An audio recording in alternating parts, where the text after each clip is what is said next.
Hello, everyone. Welcome. My name is Ken Hanneman, and welcome to the Spiritual Relationship Podcast. As you know, this series of classes, it's on learning how to meditate. And we already spoke about understanding the mind, what is the intellect, and how and where the thoughts are emerging from. And that is from your past, from your deep subconscious, from your sanskars or personality traits. And one of the problem with meditation is that people are not able to concentrate. The thoughts are too many, they're confusing, and they find it very difficult to calm their mind. But the secret to that is really about settling the past, come to some point of accepting and acknowledging it. So the topic today is settling the past and creating the future with meditation. So when we talk about settling the past, the reason why people are suffering and experiencing peacelessness, an overactive mind, stress, or anxiety is because of the thoughts that they're having. And some people might have difficulty with, let's say, with anger or with guilt, or there's certain patterns of thinking that are overwhelming, like negative thinking that is causing a lot of sorrow, and they wish they could stop that so that they can experience peace within. So settling the past would be actually about looking at going inwards and understanding what is in the conscious mind, what are some of the feelings and the reactions and the emotions that we have towards what is happening on the outside, and how probably we look at ourselves and how we look at others. So there are many things in there that will be spitting up a lot of thoughts when you sit to meditate. The enjoyable part of meditation is not just relaxation, but some people do meditation because they would like to relax, they want to experience peace of mind. Some people would like to have power over their mind, and to really develop the ability, the insight, and the understanding of where they are, and to be able to make changes. This is where contemplation, realization, and then self transformation takes place. And this is how empowerment takes place, because we're now able to understand ourselves at a deeper level, things that were never really acknowledged or that you haven't understood. People might call that unfinished matters, things that continue to weigh you down in the present. We need to look at these things and be ready to forgive, to let go, and to understand that memory can be changed. Memory can be made into wisdom, can be transformed into wisdom, because you can't change the past, but you can change the way you look at them. You can see the good, or you can learn from it, or you can take strength from the fact that you survived, that you are the person you are because of that, and that in the present moment, w- what I need to do is to be able to see some of the thoughts and the opinions and the values that I have and habits that are, you can say, stealing your happiness. So now you would like to change that, right? You want to have the power to change that. And this is where meditation comes in. So the moment we get to the point where we understand what the past is, it doesn't exist anywhere else but in your consciousness.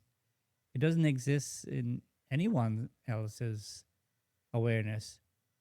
Only you know exactly what is in your past. You know what you can see what is in your memory, and the thing is that even though it only lives there, it is like a ghost or a shadow that can influence our present.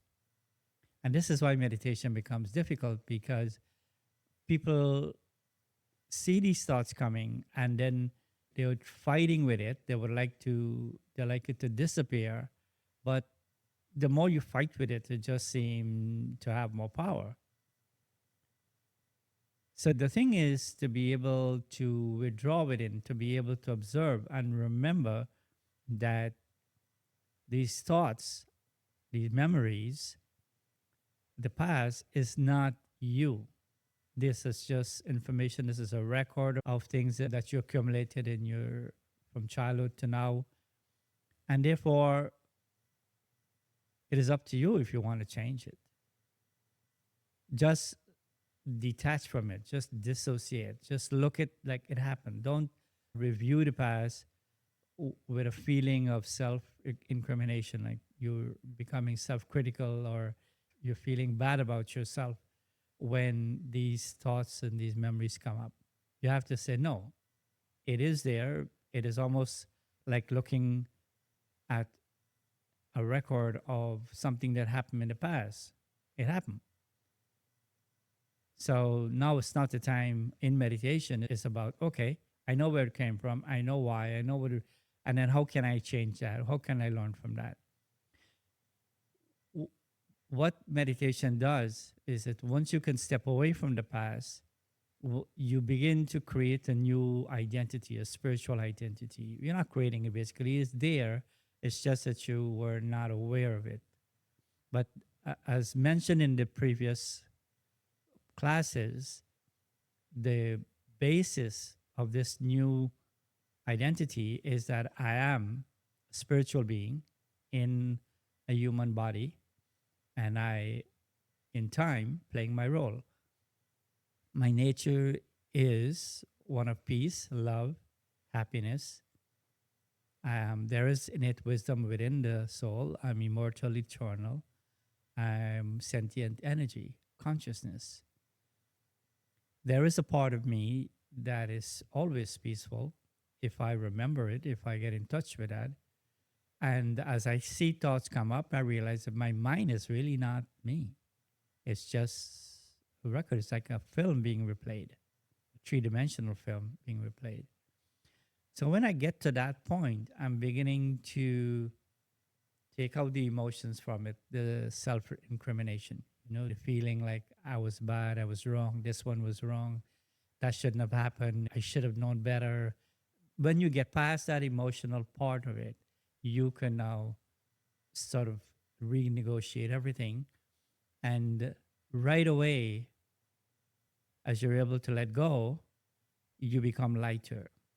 As you get lighter in the present, if I want to, you can call the present like there's a power in the presence, and that power is to be able to make changes. Now, the future hasn't come yet, but the beautiful thing about karma philosophy is that whatever seed is planted in the present, that's what you harvest in the future. Meaning, if you develop a new way of thinking, a new perception, a new understanding, if you start a new personality trait, if you educate yourself along the lines of, let's say, for instance, learning to accept yourself, learning to maybe try to see the good in yourself to the point where you like being with yourself, you are developing a positive self image. And this is the secret to enjoying meditation.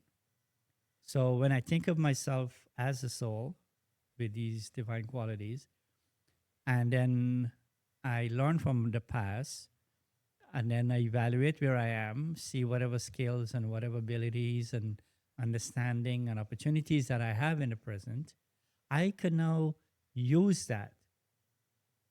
I need to have that freedom. I need to be light in the present to be able to make new decisions, to challenge all that was not helpful.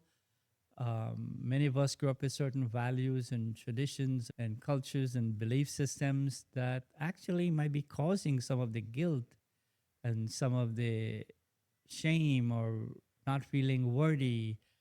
And we're not able to continue to live with that burden of guilt. So sometimes people even lose faith in a higher power because of what we construe to be right or wrong. The thing about spirituality is that you need to be true to yourself. You should be able to understand and experience that when my thoughts are peaceful and positive, I feel calm inside. When I'm happy or I have love and gratitude and compassion, there's humility, there's simplicity in there. There is a different energy that is coming from consciousness that is influencing the body and that I'm sending out to the world. That should be your religion. The religion is peace, light, and a feeling of benevolence and compassion. This is the secret to empowering yourself. And meditation is the art of going inwards and thinking of yourself as the soul, connecting with a being that is the ocean of love and peace and happiness, and knowing that being or that higher power is always available and that you have a relationship, you have a conversation with.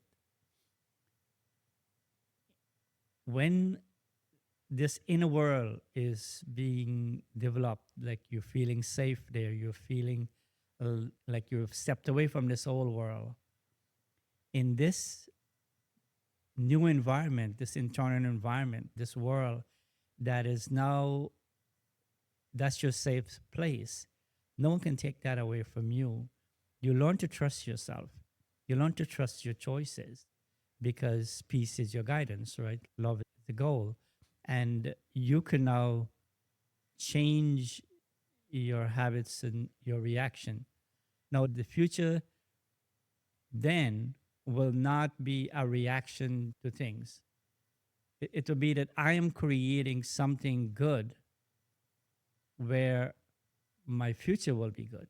Because once you develop good habits and good, clear understanding of the relationship between past, present, and future, the present is always available to me, and my choices, I have the free will to make choices. If you have a relationship with a higher being, then that being is there to empower you and to help you achieve this transformation. So, as you can see, there is a role for knowledge of the soul, the knowledge of karma philosophy, the effect of the past on the present, and the present on the future. There is a role for the relationship with a positive force, a higher being, God. And the moment you can step away from the old world, don't give it too much thought. Don't feel like life is just happening. You have no choice. No, you're beginning to live again. You become alive. You're in control. And this is what is referred to as self sovereignty or moving into a state of soul consciousness. Goal in meditation is to get back to your highest potential or self actualization. And that is a state in which you are very independent inside. You totally in tune with your nature of compassion and empathy. And you can control the mind, meaning like the mind is now your servant or it will support you. It's not going to fight you. It's not going to bring up old stuff and you feel as if like you have no control, but you have to follow that. Now, every moment is a very creative moment. And this is where happiness comes because you feel like you have the free will and the ability to control the present and therefore your future. So, with that, I will close. And the next episode will be on taking responsibility, which is another aspect of karma, but going a little deeper. So, with that, thank you for listening. And for those who are interested in online classes and free meditation commentary, the links can be found in the description below. So you can find that there. With that, thank you for listening. Goodbye.